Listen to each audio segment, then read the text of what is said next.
चरक संहिता का चिकित्सा स्थान का प्रथम अध्याय रसायन, उसका द्वितीय पाद पढ़ रहे हैं।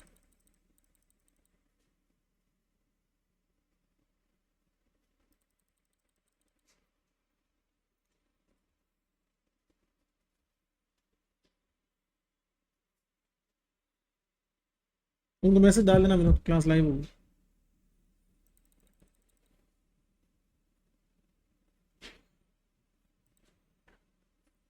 Hello hello hello hello hello.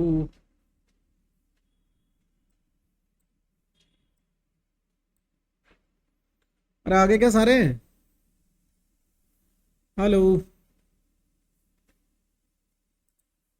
Hello hello hello. अरे बोलो भाई।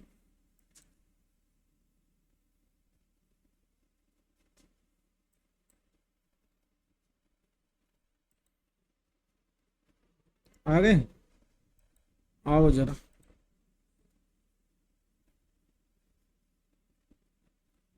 तो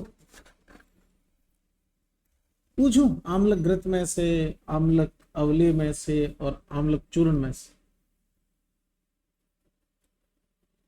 आम्लक अवले को जमीन में गाड़ के रखते थे कि नहीं रखते थे?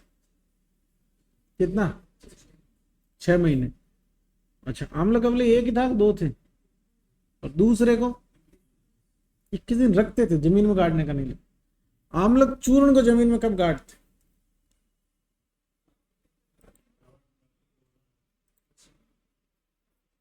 प्राउट में गाड़ते हैं, वर्षांत निकालते। ऐसा कोई और भी था? कौन सी? विडंग अवले, उसको भी प्रावट में डालते थे जमीन के अंदर, और वर्षांत। विडंग अवले में क्या क्या था? विडंग पिपली कितने कितने? और नंबर से पूछे तो या वैसे पूछे? 1:1 तो थे। वजन दिया हुआ था क्या? कितना? ऐसे कैसे काम चलेगा यार? क्या था मात्रक? कितने कितने लिए थे? ये ठीक है, रेशियो इज करेक्ट। 1:1।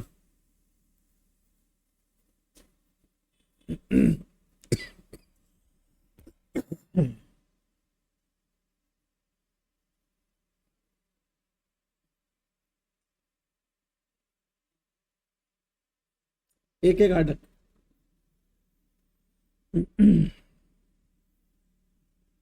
हितेश, चलो।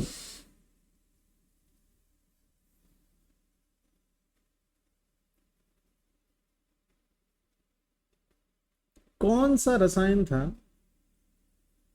जिसमें लिखा था कि आदित्य चंद्र के समान कांति उत्पन्न हो जाती है शरीर? आदित्य और चंद्रमा के समान कांति।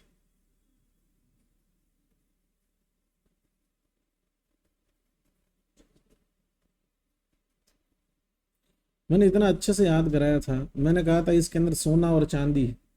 सोने की तरह सूरज चमकता है, चांदी की तरह चांद चमकता है। द्वितीय ब्रह्म रसायन।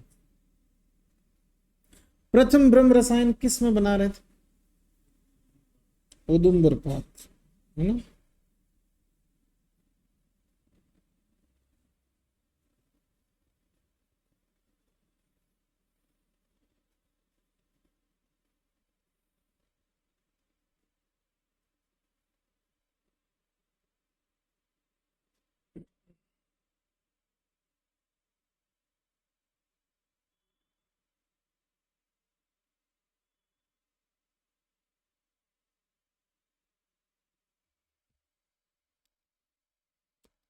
अरे चलना है भाई आज।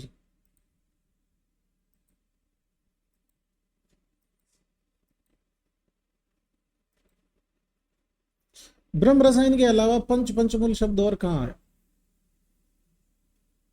चरक संहिता में रसायन अध्याय में किस रसायन में ब्रह्म रसायन के अलावा पंचमूल शब्द है?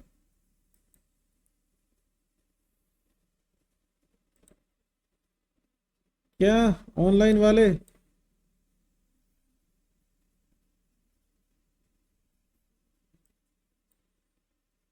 ऑनलाइन वाले जबलू बबलू बोलो भाई। पंचम हरित की योग। तुम ऑफलाइन वाले ना के कटवाओगे हमेशा सालों, कल ही तो पढ़ा है।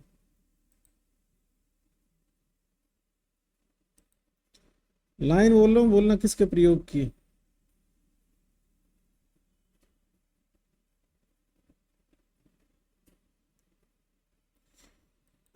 आम्लक रसायन में अगर कोई भी कॉम्बो लेते हैं फलों का, मान लो आंवला ले लिया, आंवला या हरितकी का वो ले लिया मिक्सचर, तो कितनी मात्रा में लेना उसको।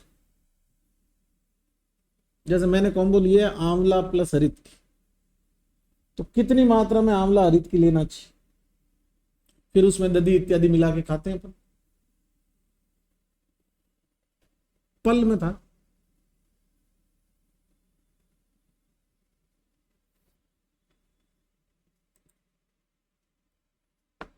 हजार पल।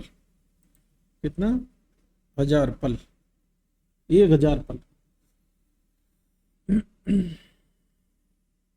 क्या हुआ, नहीं मिला? कल ही पढ़ा है आम्लक रसायन, च्यवनप्राश के जस्ट बाद। मिला? नहीं मिला? देखो कोटेशन नंबर 75 1.1। अरे ये वही है जिसमें अभ्यंग करना है सर, वो सर्पी और यव का प्रयोग काल के समय, यवागु आदि प्रति अवस्थान्तरम, दुगना परिहार काल। समझ गए? उठो मोहन प्यारे। हरित के आदि पंचम योग का अनुपान है।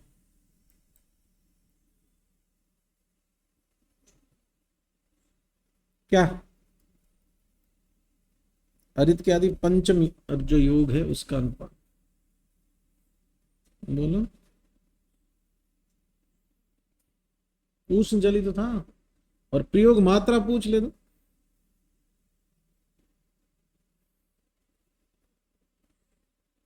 ये तो पंचम योग, हरित की पंचम योग तो रसायन योग था ना, इसकी कोई मात्रा थी क्या? वही अग्नि समान मात्रा जो जीर्ण हो सके, लेकिन मजबूत वो छठे की है जो तुम सोच रहे हो, पानीतल प्रमाण वाली, वो षष्ठम हरित की योग, उसी को कोरिलेट करते हैं हरित के आदि संशोधन योग से।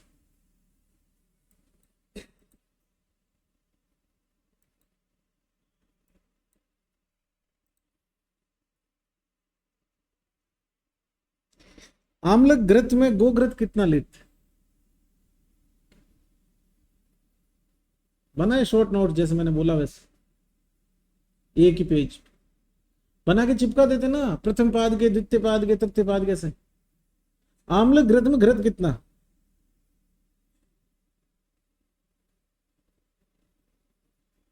एक आडक।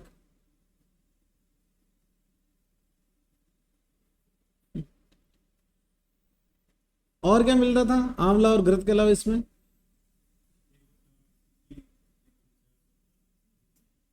वो आगे की बात। मैंने था पुनर्नवा, आंवला प्लस पुनर्नवा प्लस घृत, याद आया? याद आ रहा कि नहीं आ रहा? आम्ल घृत में चूर्ण पूछ नहीं रहा मैं, आम्ल घृत किस प्रकार का पाक कर रहे थे आम्ल घृत में? शतपाक, शेषपाक, बराबर।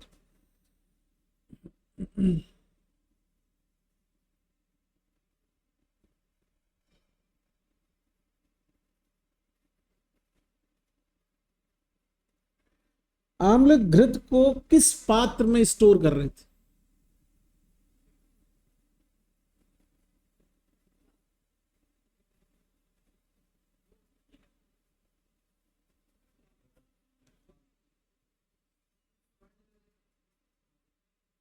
सर स्वर्ण, रजत या मृतिका, तीनों।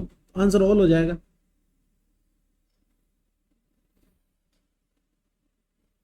ऐसे कैसे चलेगा सोना? अप्रतिहत गति स्त्रीषु अपत्यवानम भवती इति, ये वही है। तो एक लाइन तो यहां आती है इसकी, दूसरी लाइन वो बृहत शरीरम गिरिसारम, है ना, और दूसरी वो भवत्य अपत्यम विपुलम स्थिरम।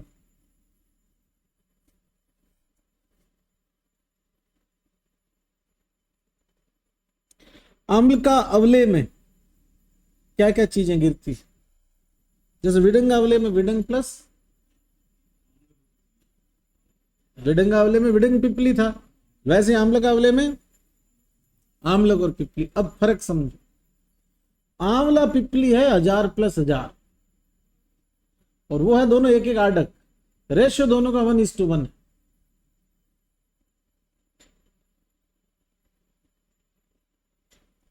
आम्ल कवले को 6 महीने जमीन में गाड़ते हैं, किसके पात्र में रख?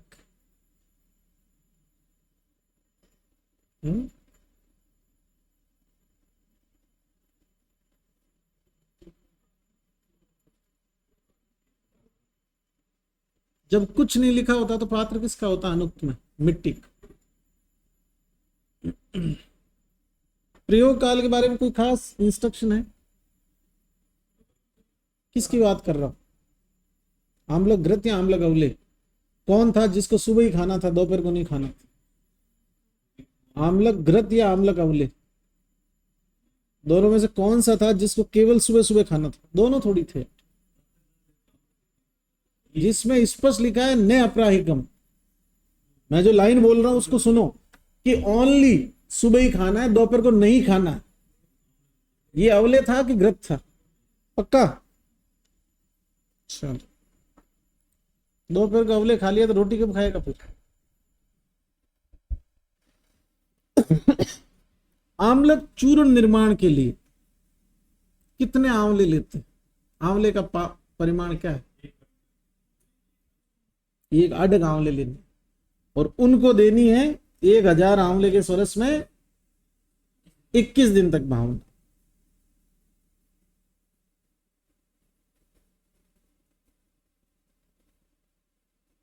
मजा आ रहा है?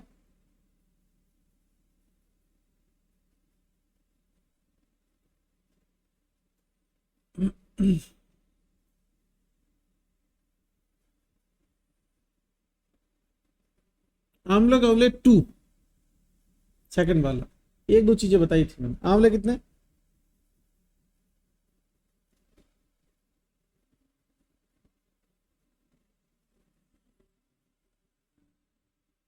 बोलूंगा तो सारा याद आएगा। 1000 आंवले लेके आद्र पलाश की द्रोणी में रख के पिष्ट स्वेदन विधि से सपिधान उसको उबालेंगे, स्वेदन करेंगे, उसका याद आया?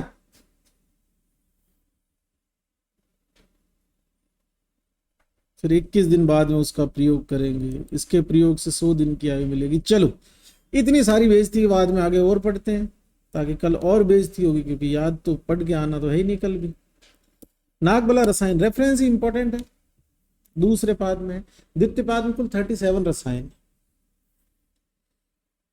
तो आप इस बात का ध्यान रखें कि 37 में से 19 तो बलादी रसायन, और आंवलक चूर्ण, आंवलक अवले, आंवलक घृत, ये द्वितीय में। पीछे एक टेबल बनी हुई आएगी, प्रथम पाद में क्या है, द्वितीय में क्या है, तृतीय में क्या है, चतुर्थ।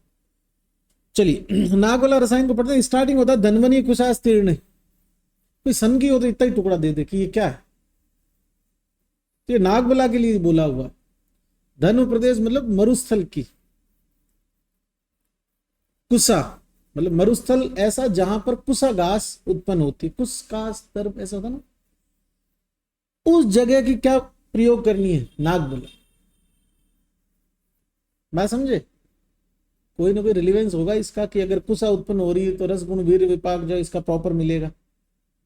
तो एक आइडिया दे दिया इसने कि जहां ऐसी मरुस्थल की भूमि जहां पर कुशा घास उत्पन्न होती, उस जगह की नागबला लेनी है। कब लेनी है? तीसरी लाइन में देखो, शीर्ण पुराण पर्णानी संजातानी अपर्णानी। टीका हो गई इसकी। सोम रसायन पढ़ाऊंगा सुश्रुत।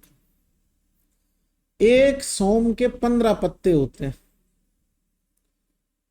तो शुक्ल पक्ष में एक का प्रथम तिथि होती है, उसको एक पत्ता उत्पन्न होता है। ऐसा करते करते पूर्णिमा के दिन वो 15 पत्तों से युक्त हो जाता है, सोम जो पौधा है।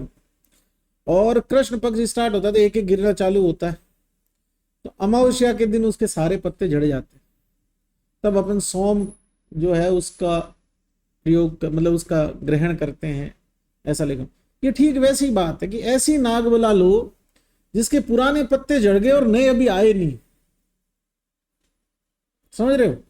लेकिन अगर आपसे पूछे नागबला का प्रयोजन,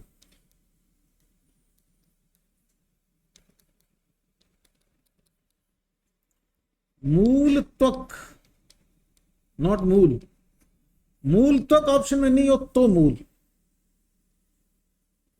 जड़ की छाल। चलिए, नागबला का ग्रहण कब करें? तप तपस्य मास। तप तपस्य का मतलब माघ फाल्गुन, ऐसे ही होता है क्या? तेरी मेरी शादी, देख लेना कौन सा है उस। तो तब तपस्य में इसका ग्रहण करते हैं, मतलब इसको वहां से जमीन से उखाड़ के लाते हैं, ठीक है। और क्या उखाड़ेंगे? इसकी जड़ को, और जड़ का भी क्या प्रयोग करना है? ऊपर की छाल, मूल त्वक। अब सुनना बात, मूल त्वक ऑप्शन में नहीं हो तो मूल करना। आगे बढ़ते हैं। तब तपस्या के जस्ट नीचे लिखा नागबला मूलानी उद्धरित। अब ठीक है, इसने मूल कह दिया, लेकिन सही आंसर तो मूल त्वक। फिर इसको धो लो, प्रक्षालिता नाम तू पिंडम आम्रम मात्रम अक्ष मात्रम व सलक्षण पिष्टम आलोड्यम पैसा प्रातः प्रयोज्य। नागबला रसायन, एक अक्ष से लेके एक आम्र, अक्ष मतलब तोला, आम्र मतलब आम्र या पिंड किसको बोलते हैं? पल्प। तो एक तोला मतलब लगभग 10 ग्राम, और एक पल का लगभग मतलब होता है 40-50 ग्राम, 50 ग्राम मान लो। अगर तोला 11 ग्राम का मानेंगे तो 45 ग्राम हो जाएगी, 44 ग्राम। तो 10 ग्राम से 50 ग्राम की रेंज है। आप इसको बोलिए 10 से गिनो तो 40 कर लो, 40 कर लो, कोई फर्क नहीं पड़ता। लेकिन मेरा कंसर्न ये है, एक तोले से 4 तोला मतलब एक तोले से एक पल तक नागबला रसायन की मात्रा। क्षत्रिय चिकित्सा में एक नागबलादि योग पढ़ोगे आप। नागबलादि योग है ना,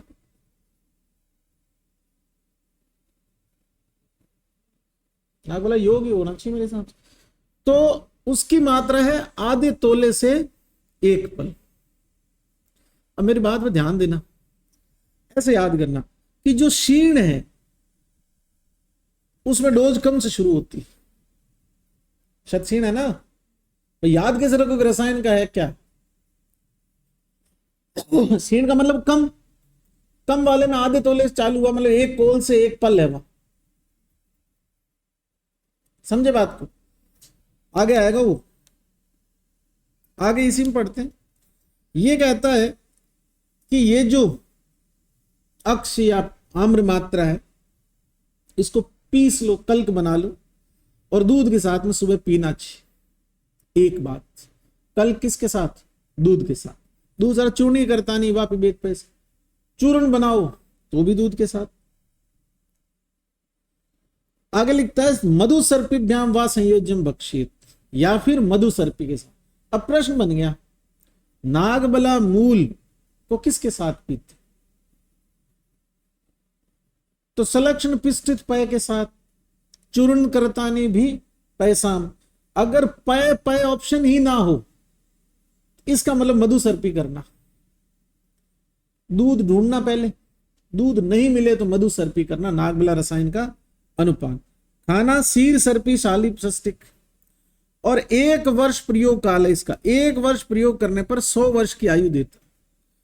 मैंने आपको समझाया था कर प्रचित्य के 99% योग है वो कितने वर्ष की आयु? 100।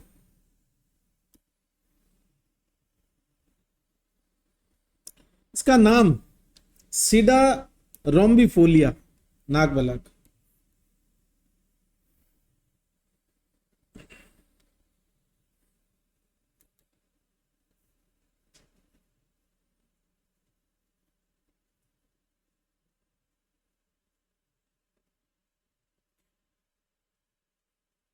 उन्नीस बलादि रसायन।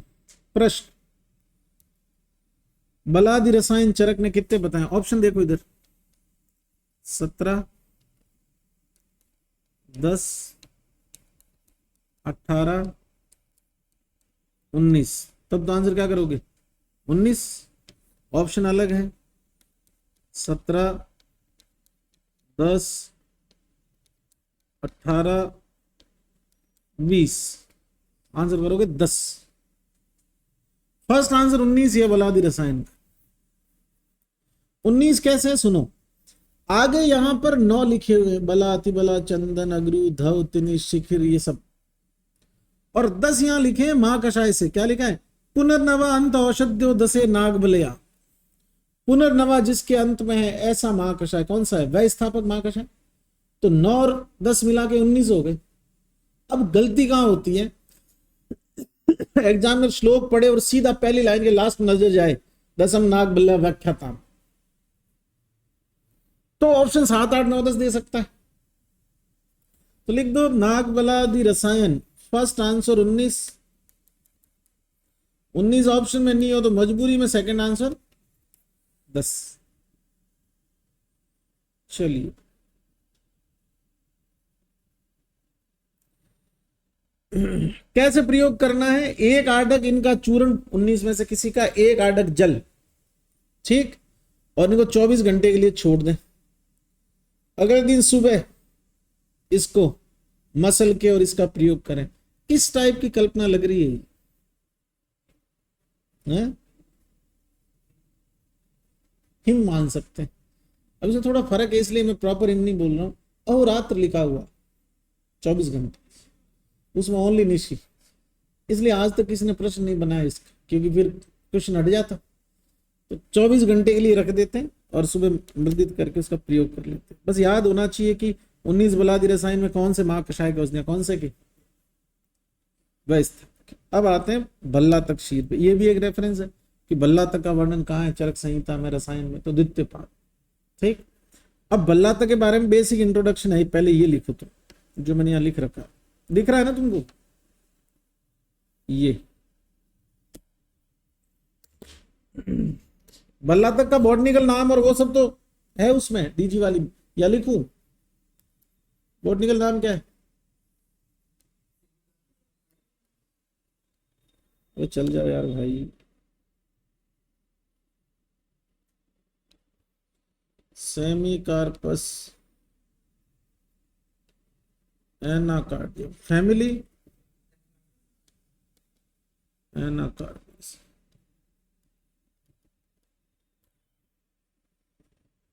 बल्ला तक का एंटीडोट, तिल और नारियल। बल्ला तक का शोधन, स्टी का चूर्ण विधि से और नारिकेलोदक, नारियल के पानी से, 2 विधि से। बल्ला तक का तेल किस यंत्र से?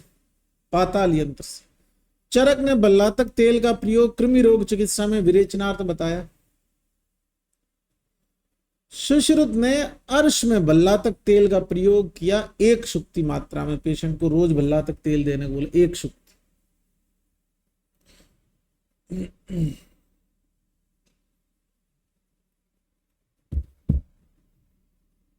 अभी बात मुद्दे से नहीं हटे, इसलिए मैं इस पर ज्यादा डिस्कशन नहीं करूंगा, लेकिन इतना जरूर कहूंगा कि आयुर्वेद में अगर कोई भी चीज किसी दवाई से ठीक नहीं हो रही है, एलोपैथी में, आयुर्वेद में, तो बल्ला तक के योग जो है उसमें काम कर जाते हैं। स्पेशली ऑटो इम्यून डिजीज में बहुत अच्छे काम करते हैं।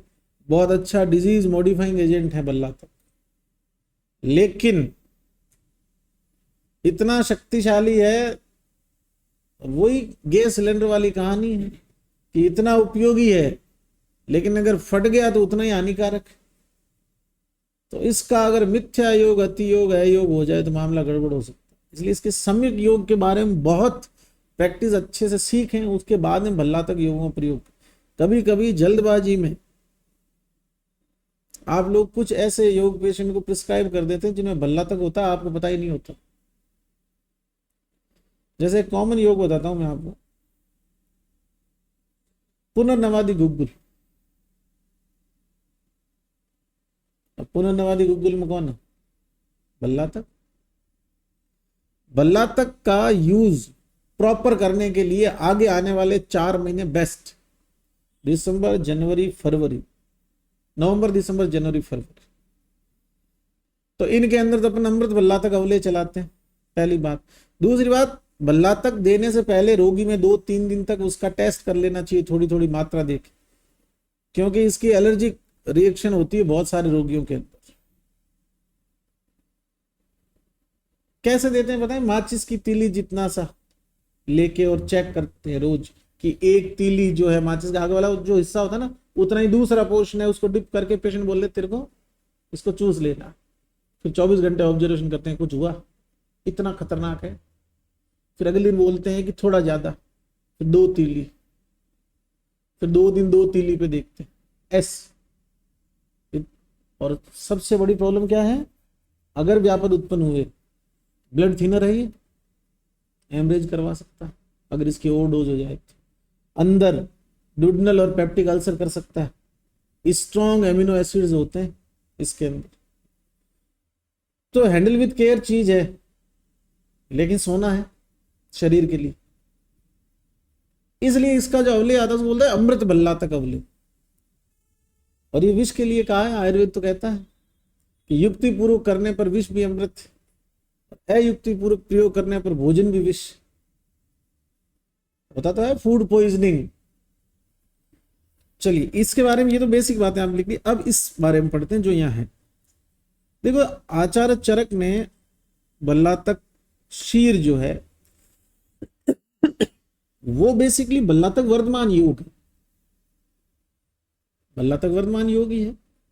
अब कंडीशन सुन लो कि अगर भल्लातक शीर आपको यूज करना है तो कैसे करें। लिखता है भल्लातकानी अनुपथानी, मतलब पूरे पूरे भल्लातक हो, टूटे फूटे नहीं हो। पक्व जंबू प्रकाशानी, प्रश्न है रसायन प्रयोग हेतु योग्य भल्लातक है पक्व जंबू प्रकाशानी, मतलब पके हुए जामुन जैसे। कब इसको तोड़ना है? सूची शुक्र तेरी मेरी शादी, जनवरी फरवरी मार्च अप्रैल मई जून, मई जून में तोड़ेंगे, ग्रीष्म ऋतु में भयंकर गर्मी, और उस टाइम भल्लातक अपने गुणों में उत्कृष्टतम होगा क्योंकि उष्णता इत्यादि इसके गुण है। अब तोड़ते ही काम में नहीं लेना है, 5-6 महीने बाद काम में लेंगे। तो इसका संग्रहण काल है शुक्र सूची। अब ये बुद्धि रखना वहां कि संग्रहण या ग्रहण आए तो सूची शुक्र करना है भल्लातक में। और प्रयोग काल पूछे तो इसके जस्ट नीचे वाली लाइन में देखो, सहसी सहस्य वा मास, नवंबर दिसंबर, वो शक्ति है ना, ठंड के टाइम। तो अच्छा सीजन है यूज करने का, मतलब सर्दी वाला। शुरू कहां से करेंगे? तीसरी लाइन कैसे यूज करेंगे? पूर्वम 10 भल्लातकानी अष्ट गुणे नंबसा साधु साधिये। 10 भल्लातक से स्टार्टिंग करनी है। और 10 भल्लातक से कैसे करनी है? उसको 8 गुना जल मिला दो उसमें, और रसम अष्ट भागम अवशेषम 1/8 बच जाए तब इसको छान लो। पूतम से पयस्कम पिबेत, और फिर उसमें उतना ही उस काढ़े के अंदर जिसमें भल्लातक का जो काढ़ा आपने बनाया उसमें उतना ही क्या मिला लो? दूध। और उसको प्रयोग करने से पहले मुंह के अंदर किसका लेप कर लो? घी का। हाथ पे लगे तो फपोले कर देता है। तो डाइल्यूट तो करा इन्होंने, और जो स्ट्रांग एसिड्स है वो इतनी देर गर्म किया तो इसके वेपोरेट भी हुए हैं कुछ एल्कलॉइड्स जो अत्यधिक उष्ण थे, जो ब्लीडिंग करवा सकते थे। मृदु करने की कोशिश है दूध के अंदर मिला के, और इसको माइल्ड किया घी का मुंह में लेप करके। तो घी का लेप इसलिए कर रहे हैं, हो सकता है बकल कैविटी के अंदर कहीं पर म्यूकोजल लेयर का इरोजन हो रखा हो और ये डायरेक्ट जाके चिपक गया तो वहीं पे फफोला कर दे। तो प्रोटेक्टिव लेयर की तरह काम करती है घी इसके अंदर। आगे लिखता है तानी एक एक भल्लातक उत्कर्ष अपकर्षणेन 10 भल्लातकानी आत्रिंशतम प्रियोज्ञानी। एक एक बढ़ाते हुए कहां तक पहुंचना? 30 तक। न अतः परम उत्कर्ष, मैक्सिमम कितने? 30। प्रयोग विधानेन सहस्त्रम पर एवं भल्लातक प्रयोग, टोटल कितने भल्लातक प्रयोग करने? 1000। ठीक। जीर्णे चे सर्पिसाम पैसाम साली षष्टिक, ठीक है। प्रयोगांत चे द्विस्तावध पैसे उपचार, और प्रयोग काल का दुगुना परहेज रखना। जैसे मान लो कि आपको बल्ला तक प्रयोग 1000 बल्ला तक का यूज करने में 2 महीने लगे, तो आगे अब आपको 4 महीने तक ध्यान रखना है कि आपके खाने में दूध और घी खूब हो। इसके व्यापद उत्पन्न होने का काल है आगे अगले डबल टाइम तक। तत्प्रयोगाद वर्षतम अजरम वयतिष्ठति, 100 वर्ष की आयु देता। सुश्रुत और वाग्भट ने परिहार काल तिगुना माना है, जबकि चरक ने 2 गुना माना है बल्ला तक का प्रयोग परिहार काल। अब आते हैं उस कंडीशन पे कि बल्ला तक एक्चुअल में 100 प्रयोग करने, वो 1000 बल्ला तक यूज करने, और शुरू कहां से करना है? 10 से। लेकिन थोड़ा ट्रिकी है, इधर ध्यान दो। पहले दिन 10, दूसरे दिन 11, ऐसे करते करते 10वें दिन 19, 11वें दिन 20, ऐसा करते करते 11वें 12वें 13वें 14वें 15वें कितना हो गया? 16वें दिन कितने हो गए? 25। ठीक, 10 से तो शुरू करा है ना, तो 16 25 होगा। ऐसा करते करते करते ध्यान से देखो 30 कब प्राप्त हो जाता है? 21वें दिन। अब 1000 की गिनती पूरी करनी है, तो 30 मैक्सिमम डोज है ना, तो 1 2 3 4 5 6 7 दिन तक 30 पे चलने दो इसको। फिर वापिस एक एक कम करना चालू करो। करते करते कितने पे आना है? मिनिमम 10। ऐसा करने से कुल कितने बल्ला तक प्रयोग हो जाएंगे? सहस्त्र, मतलब 1000। और इसमें कुल कितने दिन लग गए? 55 दिन। अब देखो इधर चरक और सुश्रुत का जो टोटल खेल है, चरक कहते हैं 10 से शुरू करो, एक एक बढ़ाओ, 30 तक जाओ, 7 दिन तक 30 चलाओ, फिर कम करते जाओ और फिर 10 पे आ जाओ। टोटल 1000 बल्ला तक प्रयोग करने में कितने दिन लगेंगे? 55 दिन। सुन पा रहे, बात समझ रहे हो ना? दूसरा आदमी है सुश्रुत, उसने कमाल किया कुछ, उसका 1 से स्टार्ट करो। ये पर डे की डोज है 10 30 1 70, और एक दिन में 70 तक पहुंचो,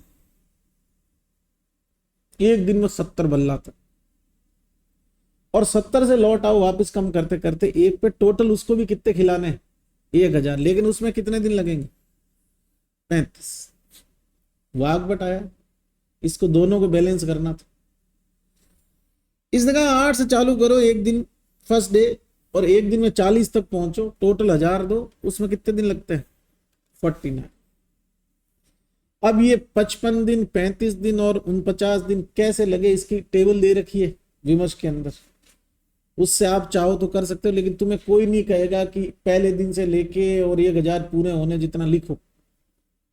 तुमको खाली क्या याद रखना है? चरक 10 से चालू 30 तक पर डे, टोटल 1000 बल्ला तक 55 दिन। सुश्रुत 1 से चालू किया पर डे 70 मैक्सिमम बताए, 1000 कुल बल्ला तक, और कितने दिन लगे? 35। तीसरा वाग्भट 8 से चालू किए पर डे और 40 मैक्सिमम पर डे, और टोटल 1000 बल्ला तक, और कुल 49 डेज। अब और सुन लो यहीं पर एक बात, चरक ने इसका वर्णन रसायन में किया बल्ला तक, वाग्भट ने भी रसायन में, लेकिन बल्ला तक वर्तमान योग का प्रयोग सुश्रुत ने कहा किया? अर्श चिकित्सा।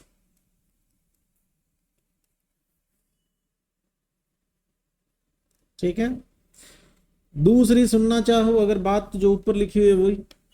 चरक अनुसार दुगुना परिहार काल, वाग्भट सुश्रुत के अनुसार 3 गुना परिहार। ये बल्लाता के बारे में इतनी बातें इसलिए बता रहा हूं कि बल्लाता कंप्लीट हो गया, यूं समझो। और पक्का प्रश्न आएगा, एक नोट डाल के लिखना चाहो तो जरूर लिखो, बाकी आगे पढ़ाऊंगा। चरक बराबर बल्ला तक रसायन के कुल योग बराबर 10। चरक ने बल्ला तक रसायन के कुल कितने योग बताए? 10। बात समझ में आ गई। और वो ध्यान रखना, ग्रहण या संग्रहण बल्ला तक का, सूची शुक्र और प्रयोग सहस। चल बाबू आगे।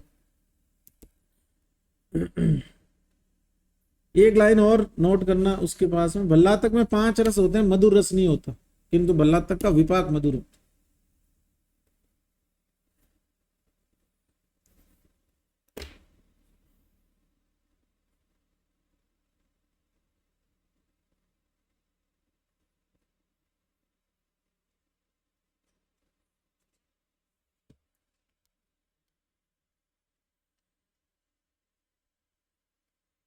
ये सारा जो है ये आप जोड़ लेना, मन के दिलासा देने के लिए जोड़ना चाहो जोड़ना, बाकी सही है जो ये लिखा हो। ठीक, ये जो यहां दे रखा है ना, ये चरक के नाम से, ये गड़बड़ घोटाले में है। अरे जो 55 दिन चक्रपाणी ने बताया ना वो सही है, ऐसा कह रहा हूं, समझ पा रहे हो ना बात को। चलो, सुश्रुत के लिख रखे हैं, लिख भी रखा है, सुश्रुत ने अर्श प्रकरण चिकित्सा 6 में बताया है, वही सारी कहानी। तुमको जो मैंने लिखा है ना उस पर ध्यान देना, बेसिक बात ये बता रहा हूं, इसकी उसमें मत जाना, माता कोड़ी मत। वाघभट का भी पढ़ा या 8 से बाद में कैसे करता। चलो इन सब बातों को छोड़ के आगे बढ़ते हैं, बल्ला तक शोद्र पे आते हैं। नाम बल्ला तक शोद्र है, लेकिन शोद्र हमेशा कम ही होता है, ज्यादा क्या होता है, दूसरी चीज जो भी उसके अंदर होती है। तो बेसिकली नाम बल्ला तक शोद्र है, लेकिन ये बल्ला तक के साथ में शोद्र के कंपेयर में घी ज्यादा है इसमें। मधु या शोद्र 1/8 भाग है, जबकि घृत कितना है, बल्ला तक का दुगुना। बल्लाद का नाम जर्जरी करता नाम पिष्ट स्वेदन पूरिताम स्नेह भावित से दृढ़ से ऊपरी कुंभ कृष्ण मृतिका, ये सब छोड़ो, इसको लास्ट लगेगा तम अष्ट भाग मधु संप्रयुक्तम द्विगुणम घृतम आद्यात तद प्रयोगाद वर्ष शतम अजरम वैतस्थिति इति समानेन पूर्ण। समझा चुका हूं, इति समानेन पूर्ण। नेक्स्ट बल्ला तक तेल, इंपॉर्टेंट चीज जो यहां है वो है ये मुलेठी कल्क अक्ष मात्रा में। और कौन सा पाक करते हैं, ओनली शतपाक। तुक्के मत मारना कि शतपाक सहस्त्र पाक दोनों पाक, दोनों पाक दो किस में थे, आम्ल घृत में, इसमें शतपाक। सहस्त्र पाक, अगर सहस्त्र पाक हुआ तो बल्ला तक के एल्कलॉइड उड़ जाएंगे सारे के सारे। बल्ला तक के कितने योग हैं, 10। जब भी पढ़ो न्यूज़पेपर की तरह पढ़ना इनको, कोई एनपी का मतलब नहीं पढ़ना है ऐसे मत लेना, एनपी का मतलब न्यूज़पेपर की तरह पढ़ना है। तो अब क्यों पढ़ना है न्यूज़पेपर की तरह, ताकि तुम्हें पता रहे कि 10 में क्या क्या था। बल्ला तक सर्पी, बल्ला तक शीर, बल्ला तक शोद्र, गुड़ बल्ला तक युष, बल्ला तक तेल, बल्ला तक पलल, इंपॉर्टेंट है, पलल था ऐसे याद रख, बल्ला तक सत्तू, बल्ला तक लवण, बल्ला तक तर्पण। लास्ट वाले 4 पे जरूर ध्यान देना, क्योंकि उस दिन तुम्हारा दिल कहेगा कि यार इसका लवण तो क्या ही बनेगा, सत्तू तो बल्ला तक का क्या बनेगा, बनता है। ठीक, ये इसके 10 योग है, क्या नहीं इसमें यवागु पेया वेया कुछ नहीं।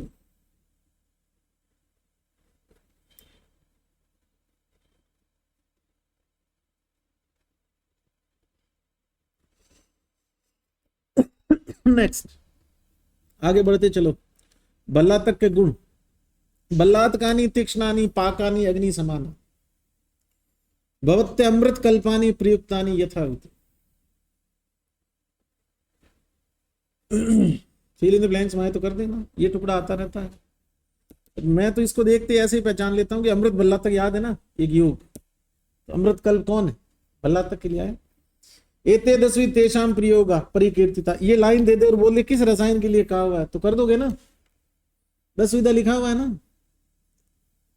लेकिन रोग प्रकृति और 7वें ज्ञान का ध्यान में रख के, इसलिए बल्ला तक के अंदर टेस्टिंग करते हैं ना, पहले देने से पहले 7वें ज्ञान करते हैं कि रोगी वो सूट हो रहा कि नहीं हो रहा। नेक्स्ट, कफ जो न से रोगो अस्थि न विबंधो अस्थि कथचन, यम न बल्लात का मन्यात, शीघ्रम, मेधा अग्निवर्धन। ऐसा कोई विबंध नहीं, ऐसा कोई कफज रोग नहीं जिसको भल्ला तक नहीं निपटा सके। अब इस शीघ्रम को इधर जोड़ के पढ़ो तो शीघ्र मेधा अग्निवर्धन, ये भी एग्जाम में आता है। दिमाग बढ़ाने वाला तुरंत, और तुरंत अग्नि बढ़ाने वाला। लेकिन जो चीजें तुरंत काम करती है वो तुरंत राम जी के पास भी पहुंचा सकती है। जिसके इफेक्ट शानदार होते हैं उसके साइड इफेक्ट भी एक्यूट ही होते हैं। तुरंत इफेक्ट होने वाली चीज के साइड इफेक्ट भी तुरंत होंगे। तो बहुत ही प्रिकॉशंस रखते हुए यूज करना होता है। ये लाइनें आती रहती है एग्जाम। बल्ला तक अगर आपसे पूछे दो शामकता, एक पूछे तो कब शामक, दो पूछे तो वात कब शामक। ये लाइन बहुत बार आई हुई, न कब जो न से रोगो अस्थि न विबंधो अस्थि। अब वो एग्जाम पर वो ऑप्शन ऐसे डालता है कि तुम्हारी बुद्धि भ्रष्ट कर देता है। त्रिवर्त और आपका हरित की, बल्ला तक, सप्तला संखिनी, दंती द्रवंती, ऐसा ऑप्शन। लेकिन इससे हो जाएगा मेरे हिसाब से, ये यूनिक लाइन। चलो बाबू, बल्ला तक सेवन विधि पूर्वक करना चाहिए, नहीं तो राम नाम सत्य हो सकता है।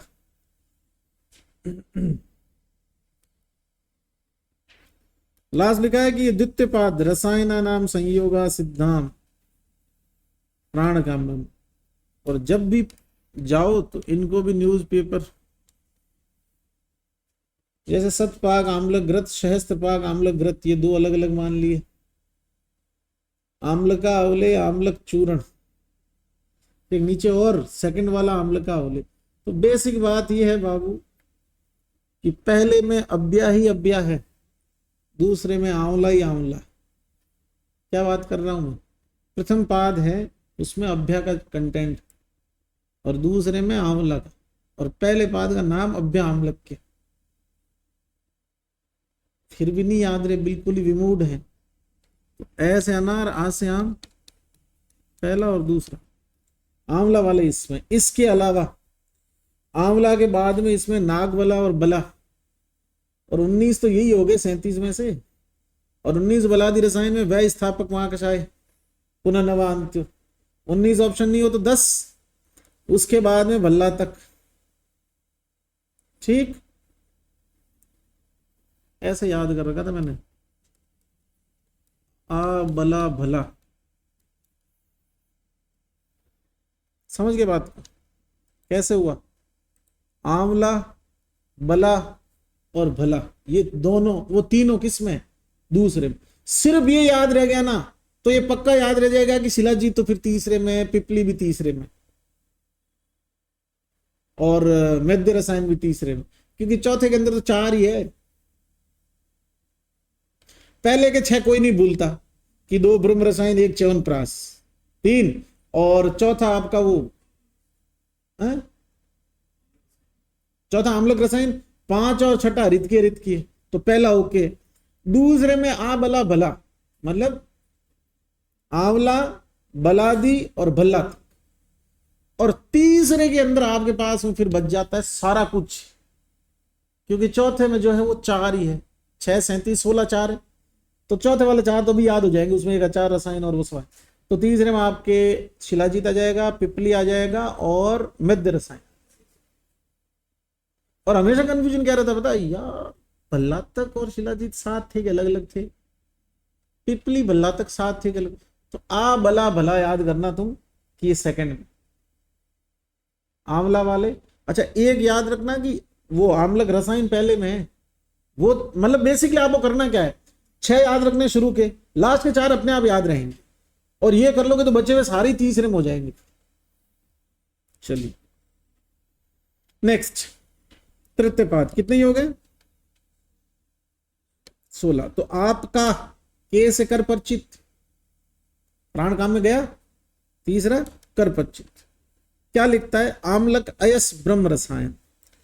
देखिए कॉमन कंसेप्ट है कि जिन भी चरक संहिता के योगों में, योग कॉम्बिनेशंस या मेडिसिनल कॉम्बो जो भी हो, उसमें अगर आयरन एज ए इंग्रेडिएंट है तो 99% चांस है कि उसका अनुपान क्या होगा, मधुसर। अगर चरक संहिता के किसी भी योग में आपको लोहा दिखे, अयस नाम से आए, तो 99% उसका अनुपान क्या होगा, मधुसर। क्लियर है? जैसे आम्लक अयस ब्रह्म रसायन, क्लियर हो गया, अयस मतलब लोहा। तो कुछ याद रखने की जरूरत नहीं है, प्रश्न में ही उत्तर है कि आम्लक अयस ब्रह्म रसायन का अनुपान है मधुसर। पहली बात। दूसरी बात, आम्लक अयस ब्रह्म रसायन को किस में बनाते हैं, अयस पात्र में। तीसरी बात, निम्न में से किस योग में लोह चूर्ण है, आम्लक अयस ब्रह्म रसायन। ये अयस शब्द क्या डिनोट कर रहा है, फर्स्ट कि इसमें लोहा है, सेकंड ये लोह पात्र में बनता है, एंड थर्ड लोहा है तो मधुसर्पी अनुपान। क्लियर है?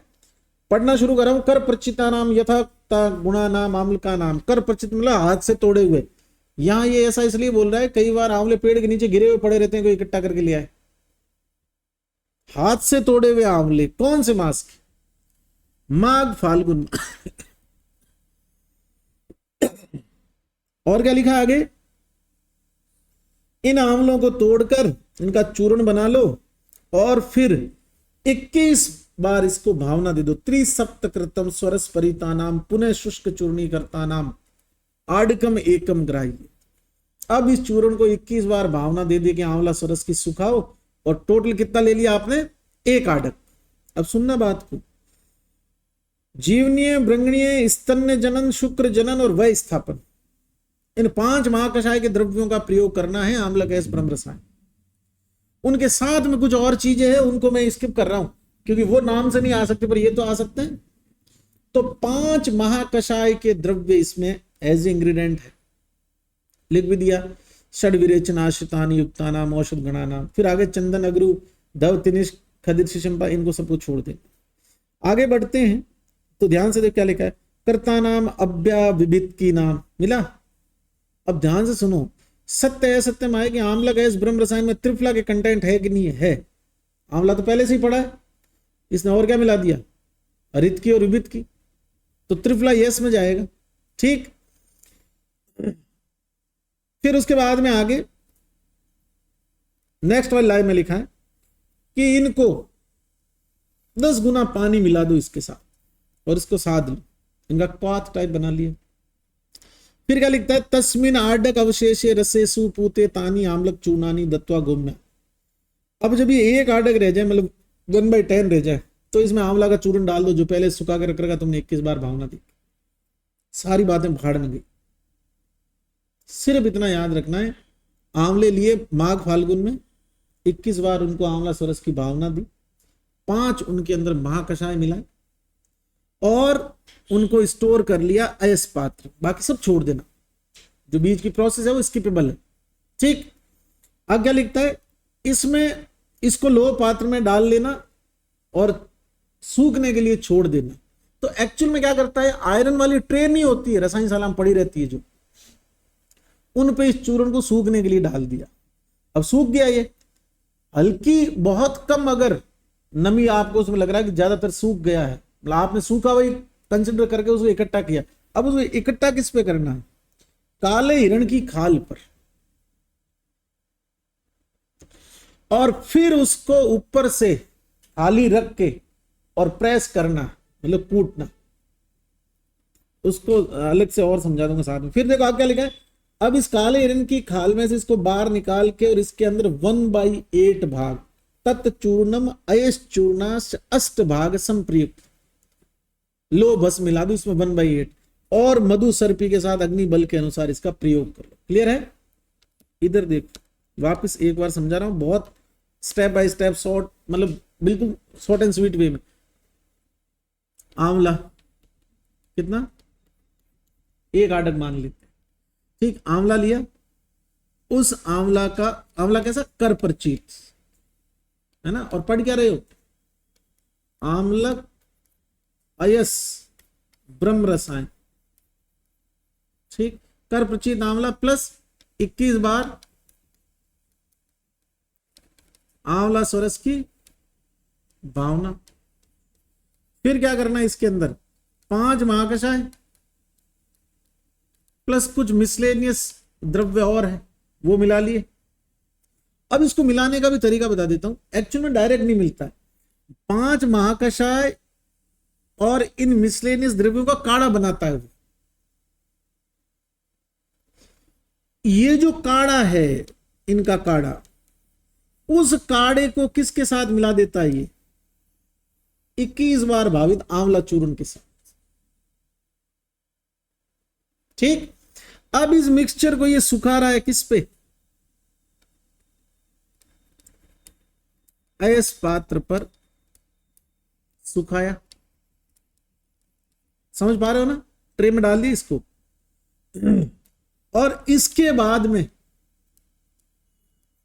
कृष्ण, मृग,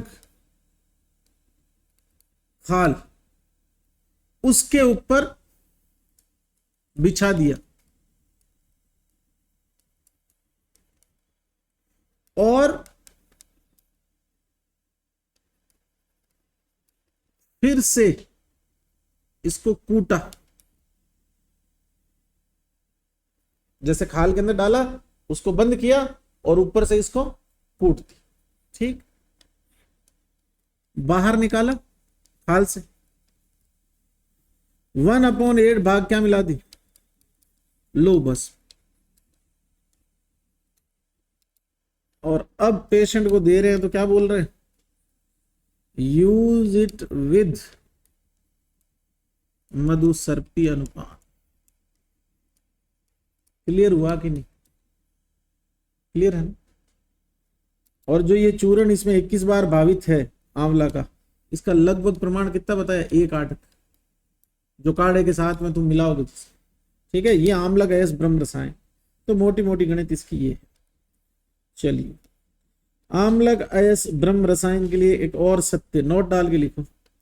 आम्लक अयस ब्रह्म रसायन को ब्रह्मा ने बनाया था, डैश करके लिख दो, निर्माणकर्ता के नाम पर नाम, निर्माणकर्ता के नाम पर नाम करो।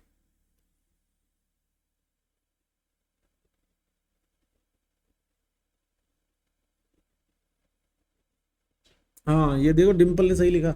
वो शतसीन वाले में नागबला कल्प है, जिसको नागबला योग भी कहते हैं, जो एक कोल से एक पल तक जाता है। नागबला कल्प आए तो वेल एंड गुड है, नहीं आए तो फिर नागबला योग तो है ही शतसीन फेमस।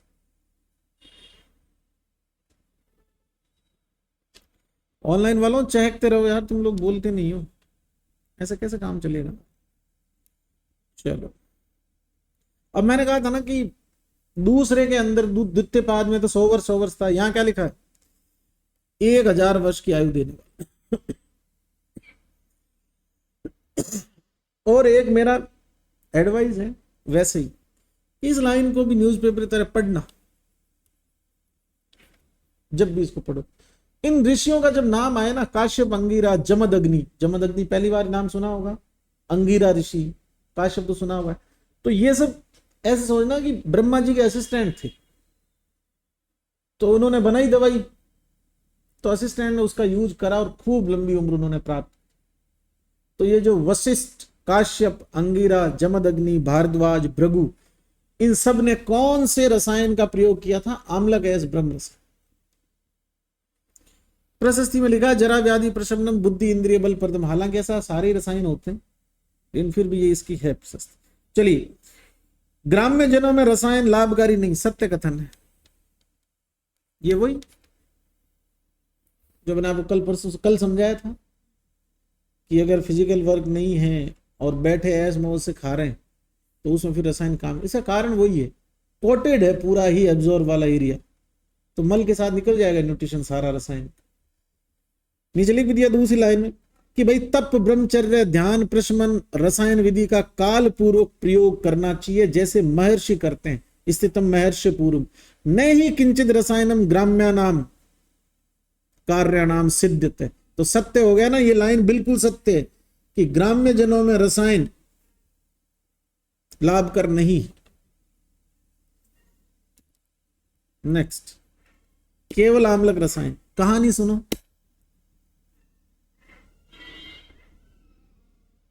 एक पेशेंट है, उसको आपको केवल आम्लक रसायन का प्रयोग कराना है, तो उसको बोल दो, वो आया तुम्हारे पास आज, तो उसको बोलो कि ठीक है भाई, तू आंवला के जंगल में चला जा और गायों के साथ में रहना तेरे को 1 वर्ष। तो बेसिकली ऐसा जंगल ढूंढना है आंवला का जहां गौशाला पास में, तो गायों के साथ में रहना है साल भर, और मन पवित्र रखना है, और केवल गाय का दूध ही पीना पूरे साल। संवत्सरम पयो वृत्ति गवा मध्य वसेत सदा, 1 वर्ष गायों के मध्य पयो वृत्ति पर, दूध की वृत्ति पर रहना। सावित्री मनसा ध्यानम, सावित्री मंत्र का जाप करना है। ब्रह्मचारी यतेंद्रिय, ठीक, इसका मतलब ये टाइम बेस्ट है केवल आम्लक रसायन प्रयोग के लिए किसी को जंगल में भेजना होता, क्योंकि मामला आने चालू हो गए। फिर क्या लिखता है, संवत्सरांते पोसी व माघी व फाल्गुनी तिथि, पोस माघ या फाल्गुन, अगर ये बच गया ठंड से तो, कि पोस माघ भयंकर ठंड, फाल्गुन तो होली के आसपास वाला टाइम जब आंवला जा रहा होता। त्रियो उपवासी शुक्ल से प्रविश्यम आम्ल की वन, अब गौशाला छोड़नी है और पड़ोस में जो आंवला का वन है उसमें प्रवेश करना इन 3 महीनों में से किसी 1 महीने में। कैसे? 3 दिन उपवास करके, क्योंकि भूखा होगा तो ज्यादा खा पाएगा। अगर गायों का दूध 1 लीटर पी रखा तो फिर आंवला कौन खाए? तो बोला 3 दिन भूखा रहे और 3 दिन उपवास करके और आंवला के वन में प्रवेश कर।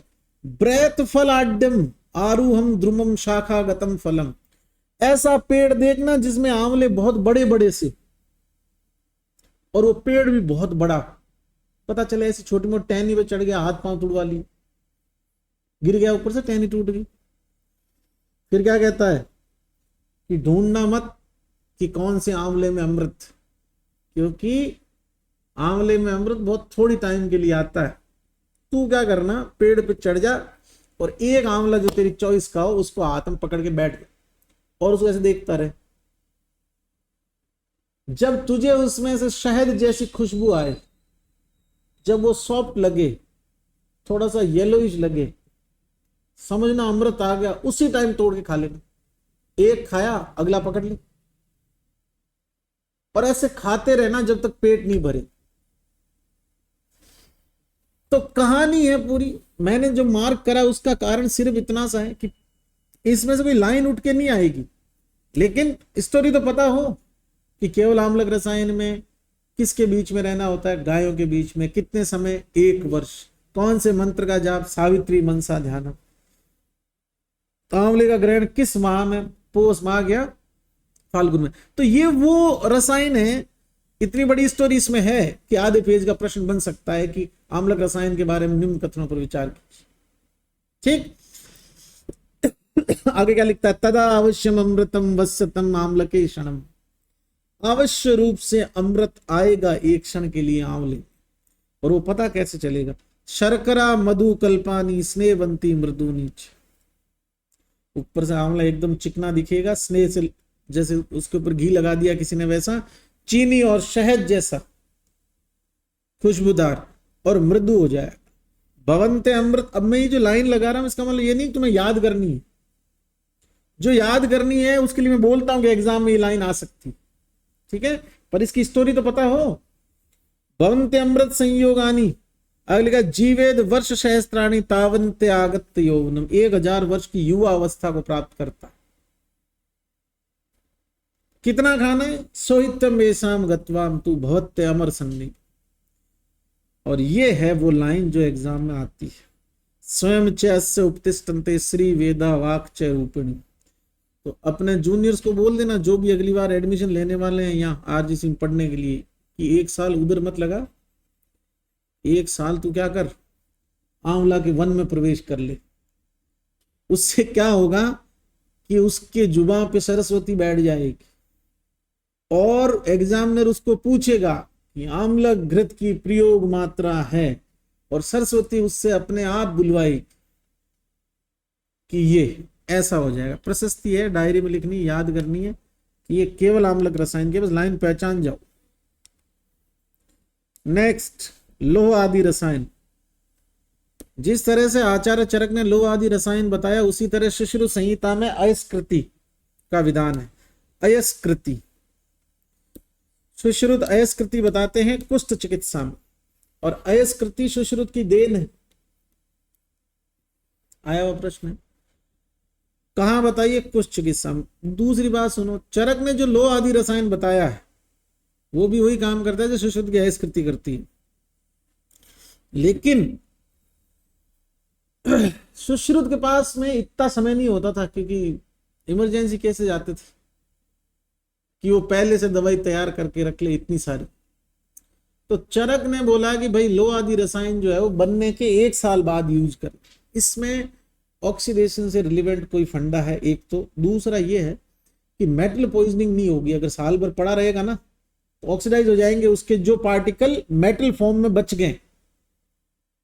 मेटल फॉर्म में पार्टिकल जाएगा, अगर हैवी पार्टिकल तो गड़बड़ करेगा ना। भस्मों की परीक्षा होती है ना कि पार्टिकल की साइज के इसके, तो इसलिए उसने 1 साल बोल दिया। सुश्रुत ने बोला तुरंत बनाओ और काम में लो। तो चरक का लोह आदि रसायन बनाने के 1 वर्ष बाद में उपयोग करना चाहिए। सुश्रुत की अयस्कृति निर्माण के पश्चात प्रयोग कर सकते। चरक का लोह आदि रसायन रसायन में वर्णित है, सुश्रुत की अयस्कृति कुष्ठ चिकित्सा में वर्णित है। ठीक, चलिए अब पढ़ते हैं लोह आदि रसायन।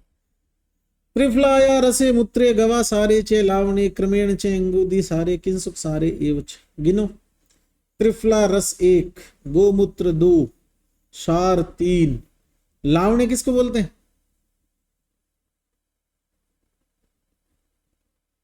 ज्योतिषमती, स्टाफ ट्री, मालकांगनी। ठीक, लवण नहीं है, पीत तेला, ओलियम नाइग्रम, इसका जो तेल होता है उसको बोलते। याद आया? और किस धातु का शोधन ज्योतिषमती से होता है? विशेष शोधन रस शास्त्र में।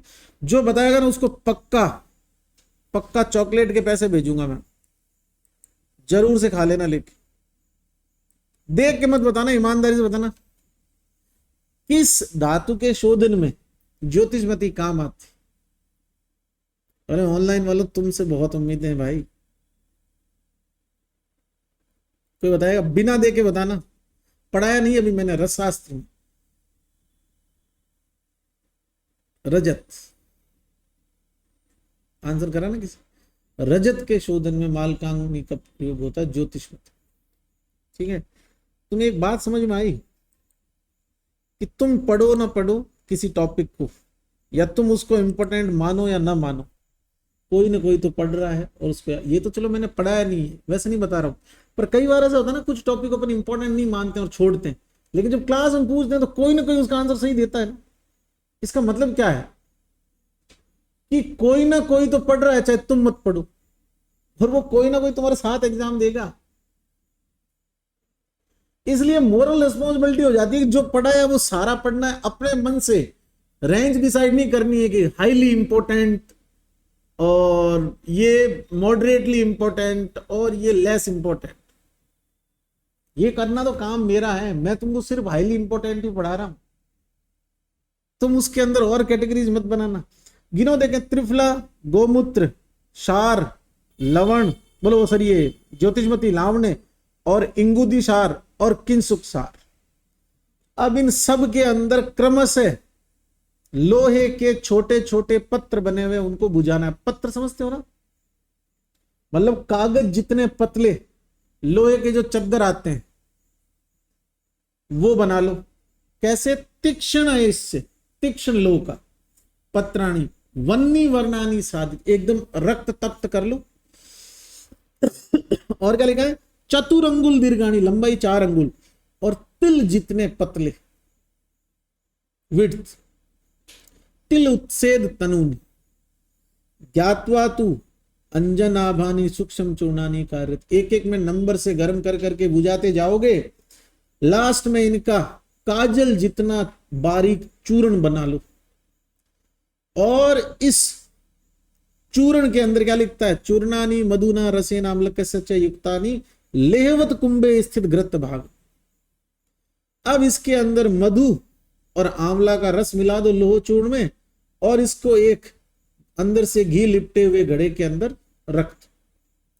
संवत्सर निदयानी यव पल्लव तथेव च, 1 वर्ष के लिए गाड़ दो इसको, 1 वर्ष बाद में बाहर निकालो और इसको अच्छे से क्या करो, मिक्स।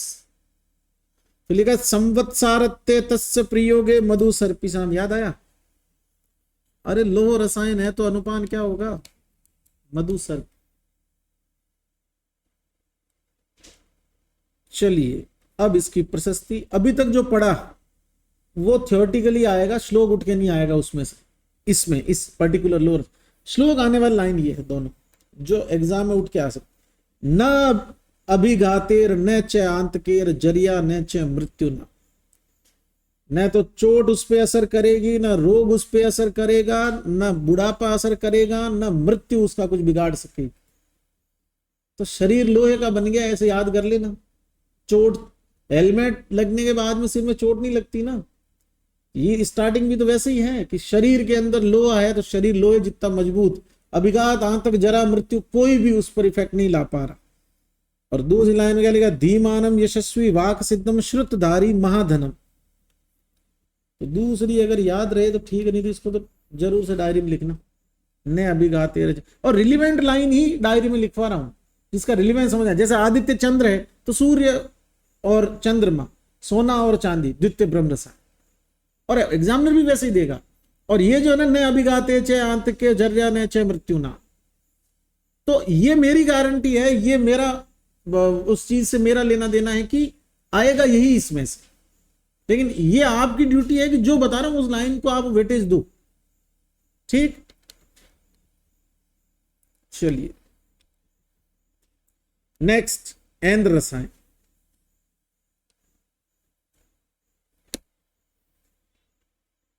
दो टुकड़े लिख दो इसके पास में, विष युक्त है और स्वर्ण युक्त। ऐन्द्र रसायन विष युक्त, और इसको ऐन्द्र रसायन क्यों कहते हैं, क्योंकि इसके अंदर ऐन्द्रिय होती है। इंद्रायण की जड़ को कहते हैं इंद्र, ठीक।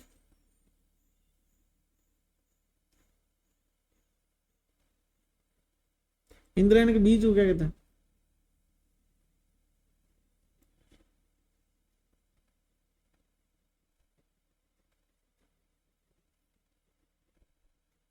ये कुछ एक था ना यार, जैसे श्वेत मरीच शिग्रु का बीज है ना, श्वेत मरीच शिग्रु का बीज है ना।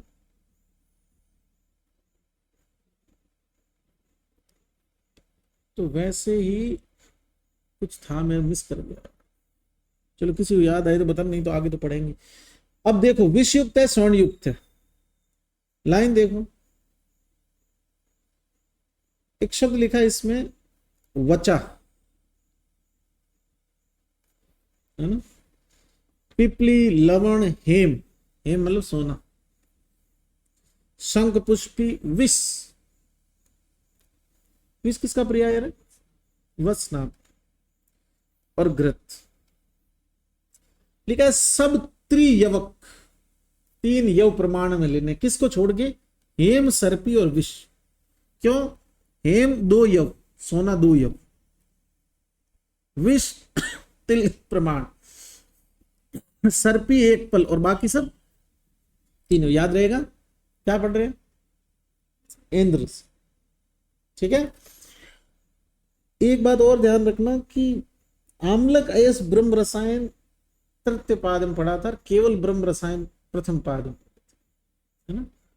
चलो अब एम 2 यव विष तिल प्रमाण, नोट डाल के लिखो ऊपर, विष की औषधीय प्रयोग मात्रा इज इक्वल टू पाचक पित्त का प्रमाण इज इक्वल टू वत्सनाभ की औषध। विष और वत्सनाभ तो एक ही है ना, तो बली तो इसको ऐसे करते हैं ना, वत्सनाभ ब्रैकेट में विष की औषधीय प्रयोग मात्रा इज इक्वल टू पाचक पित्त की मात्रा। शरीर में इज इक्वल टू 1 तिल।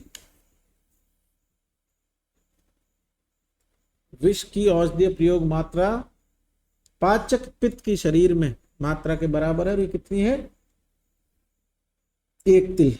अब कंफर्म हो गया कि विष तो हमेशा ही औषधीय रूप में प्रयोग करने पे कितना लेना है? 1 तिल। तो ये तो यूनिवर्सल हो गया, इस योग से लेना देना ही नहीं रहा।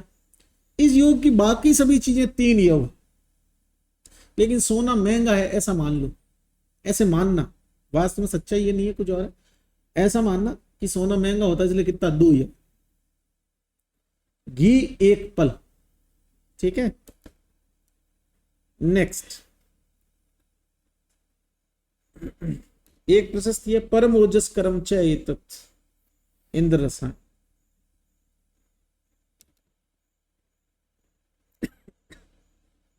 चार मध्य रसायन रेफरेंस बोला था ना, मध्य रसायन, शिलाजितु, पिपली, आम्ला गैस, ब्रह्म रसायन, ये इसी में, और लो आदि रसायन। 4 मध्य रसायन है, मिलान में आ सकता है इनके प्रयोजन। मंडूक पर्णी का स्वरस, गुड़ूची का रस, मुलेठी का चूर्ण और शंख पुष्पी का कल्क।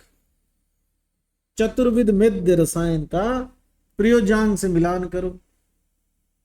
वैसे स्वरस और रस एक ही होते हैं, लेकिन जो श्लोक में लिखा है तो मोर करेक्ट तो फिर गुड़ूची के लिए रस ही होगा और मंडूक पर्णी के लिए स्वरस ही होगा। याद नहीं रहे तो रखना आसान है। स्वरस बड़ा शब्द है, मंडूक पर्णी के साथ गुड़ूची छोटा शब्द है, रस, ठीक है।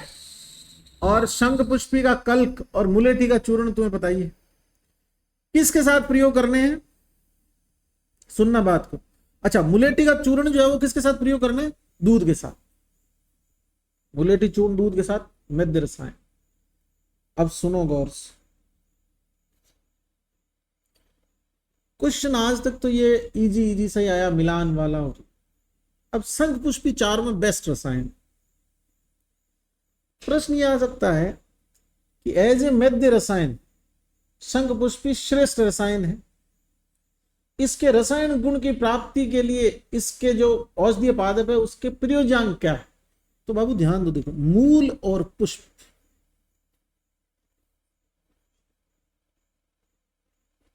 कल्क, स्वरस, चूर्ण, these are form of medicine. कषाय कल्पना है। यूजफुल ऑर्गन की बात कर रहा हूं, मतलब यूजफुल पार्ट की बात कर रहा हूं। ऑर्गन का यूजफुल पार्ट कौन सा? इसका मूल और पुष्प। और नीचे लिख भी दिया, मेद्यानी च एतानी रसायनानी मेद्य विशेषण च शंख पुष्प। डाबर शंख पुष्प भी आता है, डाबर मंडूक पर्णी नहीं आता। जो बेस्ट है वो लाएंगे, कंपनी वही बनाएगी। बेचना है ना उसको, डाले नहीं डाले उसकी मर्जी है। तो मंडूक पर्णी आए तो क्या ध्यान रखना है? स्वरस। गुड़ूची आए रस, मुलेठी या यष्टि मधु आए चूर्ण, लेकिन यह भी ध्यान रखना है साथ में कौन है? क्षीर। और शंख पुष्पी आए तो कल्क, लेकिन यह ध्यान रखना है किस पार्ट का? मूल प्लस पुष्प। तो शंख पुष्पी का ओनली पुष्प काम नहीं आता, मूल काम आती साथ रसायन। और इन ये फील इन द ब्लैंक्स 50 बार आया हुआ, इस लाइन को डायरी में लिख लेना बाबू। मेदानी च एतानी रसायनानी मध्य विशेषण आती, शंख पुष्पी जाएगा फील इन द ब्लैंक्स में। नेक्स्ट, पिपली रसायन। पहले बेसिक डिटेल लिखो इसकी। प्रयोग काल 3, पूर्वान, भोजन पूर्व, भोजन के बाद। हर प्रयोग काल में कितनी पिपली प्रयोग कर सकते हैं? 3। ठीक।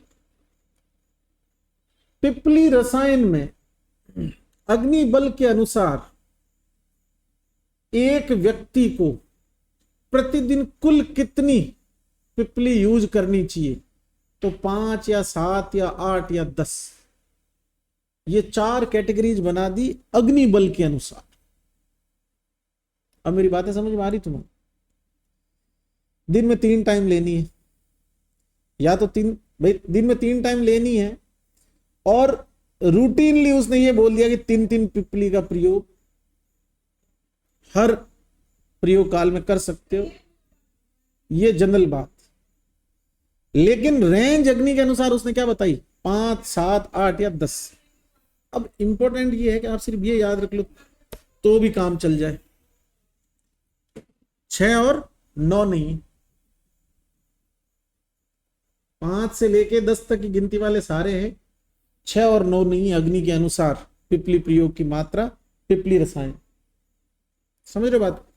तो प्रयोग काल 3, रूटीन में पूछे एक, मतलब एक काल में कितनी लेनी है पिपली रूटीन में, तो ठीक है, रेंज आएगी कैसे आएगा, 5, 6, 7, 8, 9, 10, ऐसे कॉम्बो जाएंगे कि पहले ऑप्शन लिखा है 5, 6, 7, 8, दूसरा लिखा है 5, 7, 9, 10, तीसरा ऑप्शन लिखा है 5, 7, 8, 10।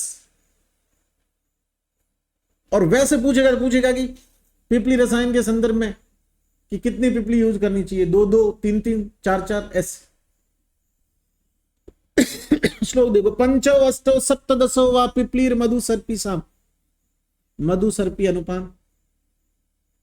त्रिषु त्रिषु पूर्वाने भुक्ताने भोजनस्य। रूटीन में 3, 3, 3 मतलब 9 बता दी इसने एक दिन में, लेकिन आगे ऊपर जो लिखा वो ज्यादा सटीक है, वो अग्नि के अनुसार ज्यादा सही है। नीचे लिखता है पिपलियम किंशुक सार भाविताम घृत, ये प्रश्न आया हुआ है कि पिपली रसायन में पिपली को किसके सार की भावना देते हैं, किंशुक सार।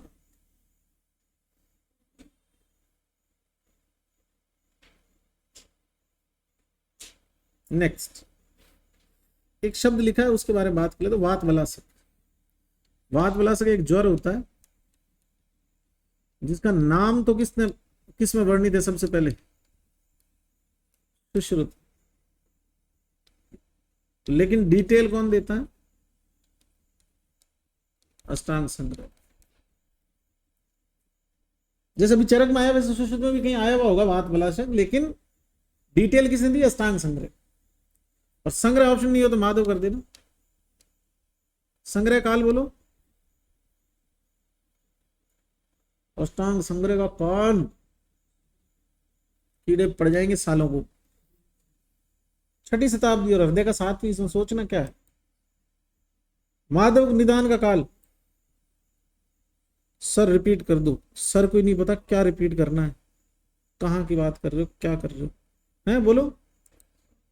माधव का काल साथ तो बाद में आया ना, इसलिए संग्रह ऑप्शन नहीं है तो माधव। काश्यप अंकल,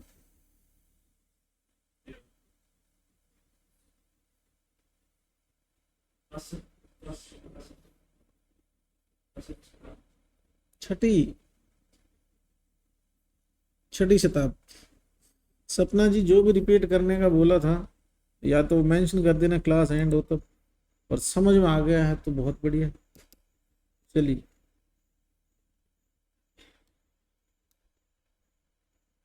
और ये देखो कंट्रोवर्शियल है जो 3, 3 वाला और है ना, तो अपने को ध्यान क्या रखना है, 3, 3 बताइए तीनों कालों में, ये भी लिखा हुआ है, और 5, 7, 8, 10, 6, 9 नहीं, ठीक है।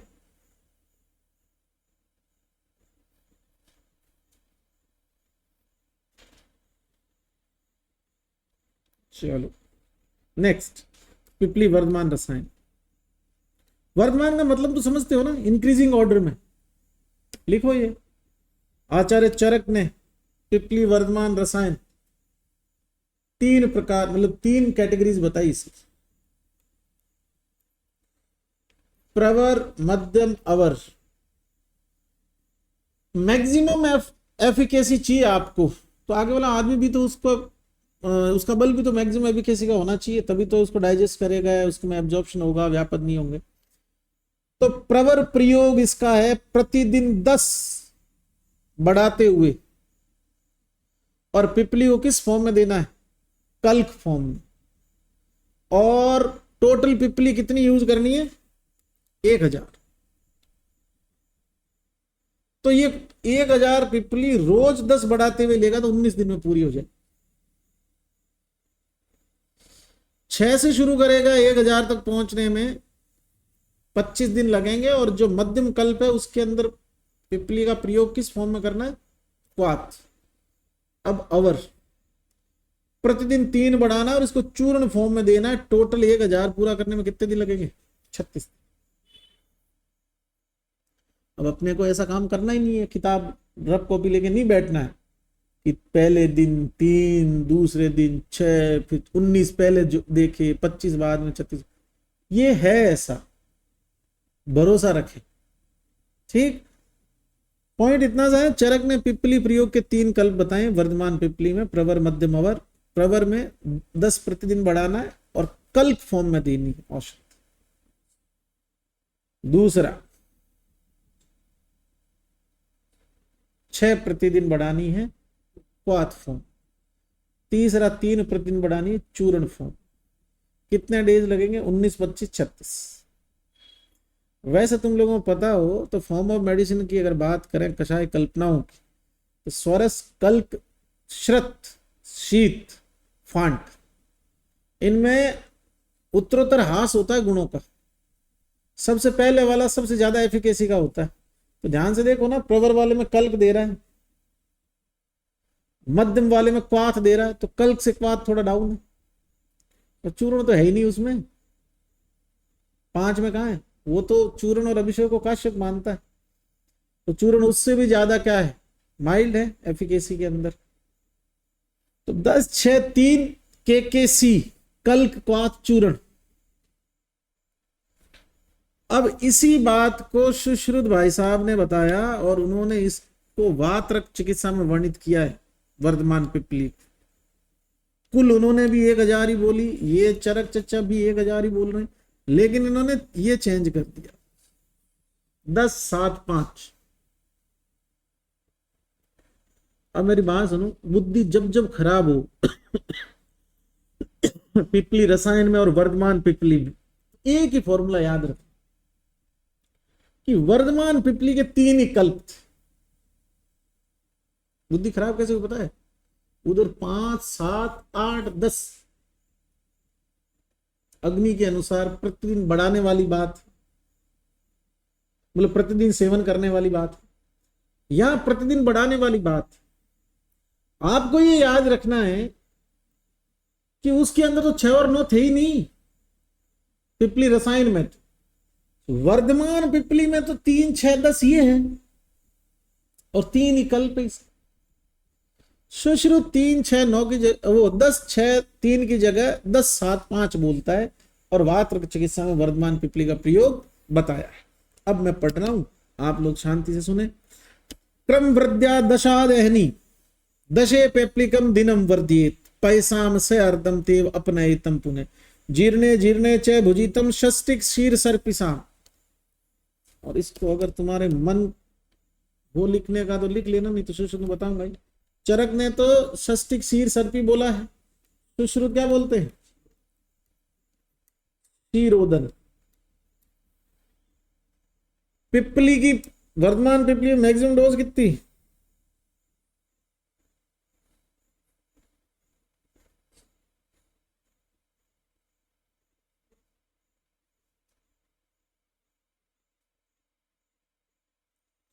एक 1000 टोटल पिपली का यूज है ना। और नीचे देखो क्या लिखा है? पिस्टा बलि भी सेव्या। पिस्टी या कल्क एक ही तो चीज है।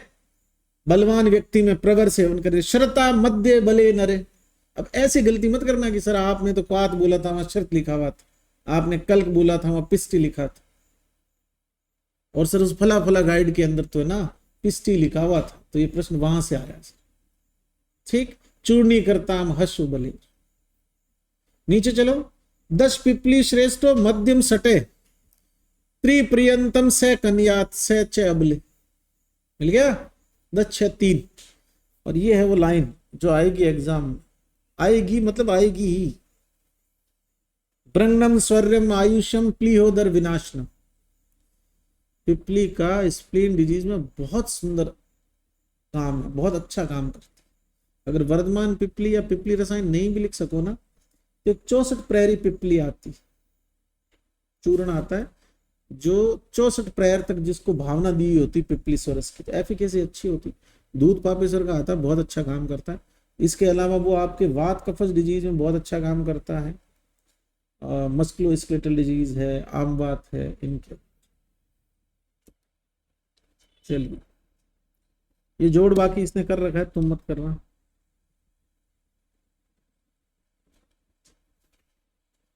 चलो, त्रिफला रसायन, ट्रिक लिखो, वह त्रिफला 241। विविध की 2, आंवला 4, हरित की 1।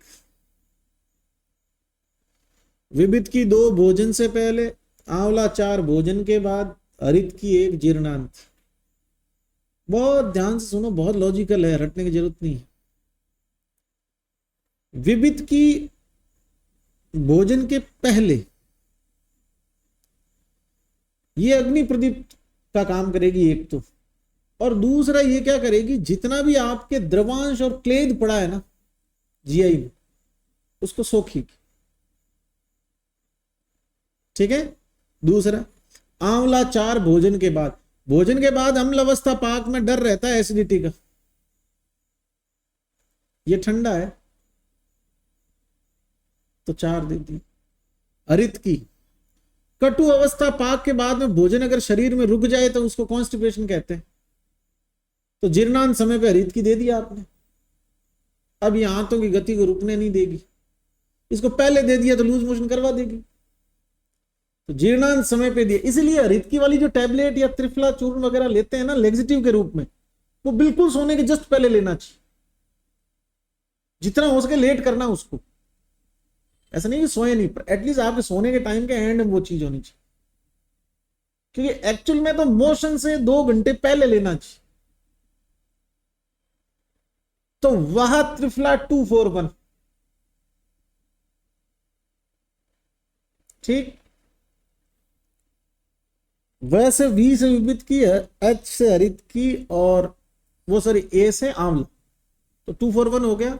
अब इनके काल के बारे में सोचो, अब तुम्हारी मर्जी से मत बना देना इसको, ये भोजन पहले और ये भोजन बाद। अब ये मैं सोच रहा हूं तीसरे क्या करूं, जीर्णांत, यही लिखा है जरणांते अव्याम एकाम। अब इसके सीक्वेंस को फॉलो मत करना, अपने वाले को करना। प्राग भक्ताद देव विविध के, अब भोजन पहले को प्राग भक्ताद कहते हैं, ठीक है। और भुक्तवा, भोजन के बाद में, मधु सर्पी सामचे आम्लकानी चतवार। बस ये एडिशनल चीज है कि आंवला को किसके साथ देना है, मधु और सर्प के। तो ये वहां वाला ऊपर लिखा हुआ है, भोजन के पहले प्राग भुक्त 2 विविध की, भोजन के बाद 4 आंवला विद मधु सर्पी, और जरणांते हरित की 1। द्वितीय त्रिफला रसायन क्या कहता है, सुनिएगा। त्रिफलान ऐसे पात्री कलकेन लेपियेत नवाम। अब बहुत इजी, इससे इजी त्रिफला रसायन कुछ हो ही नहीं सकता। त्रिफला लेना है, लोहे के पात्र पे उसको लेप कर दो, ठीक है, और 24 घंटे छोड़ दो। अब उसको उतार लो उस पात्र के ऊपर से खुरच खुरच के, और शहद और पानी मिला के और उसका शरबत बना के पी लो। 1 वर्ष तक प्रयोग करने से 100 वर्ष के। मैं 99% इसीलिए बोलता हूं कि यहाँ त्रिफला के साथ में लोह पात्र है, हालांकि लोह नहीं है, लोह पात्र है, और अनुपान में शोध्रोदक, ठीक। तृतीय त्रिफला रसायन त्रिफला ही है, लेकिन इसमें चीजें कुछ और हैं। मुलेठी, तुगाशीरी, पिपली और शोध्र सर्पी और सिता, ये त्रिफला के साथ मिला के और प्रयोग करने से तृतीय त्रिफला। अब गंगाधर बोल रहे हैं कि इसमें 5 चीजें हैं। मुलेठी के साथ त्रिफला अलग से है, तुगाशीरी के साथ त्रिफला अलग से, मतलब 3 तृतीय त्रिफला में वास्तव में कितने योग बता रहा है, ये 5। लेकिन अपने को उसमें जाना ही नहीं, अपने लिए तो बस ये मुलेठी, तुगाशीरी, पिपली ऐसा आ जाए त्रिफला के साथ तो तृतीय। चलो चतुर्थ त्रिफला रसायन, सर्वलो सुवर्णेन वच्चा मधु सर्पी। लो धातु मतलब वो सभी लो, स्वर्ण की भस्म, वचा, नीचे मीठा वच है वो सही नहीं है, मीठा वच तो वचनाभ कहते हैं, मधु, सर्पी, विडंग, पिपली और त्रिफला और लवण। इसकी जो लाइन सुंदर है वो ये है, क्या, संवत्सरे प्रयोगेण मेधा स्मृति बल प्रदा भवत्यायु प्रदा धन्या जरा रोग निरहरण। इससे पहचानना इसको कि चतुर्थ त्रिफला रसायन की प्रशस्ति, धनदायक भी है, बाकी जरा नाशक, मेधादायक, ये सब ठीक है। नेक्स्ट, शिलाजितु गुण, यहां से कल पढ़ेंगे। अब आओ अपने आधुनिक जगत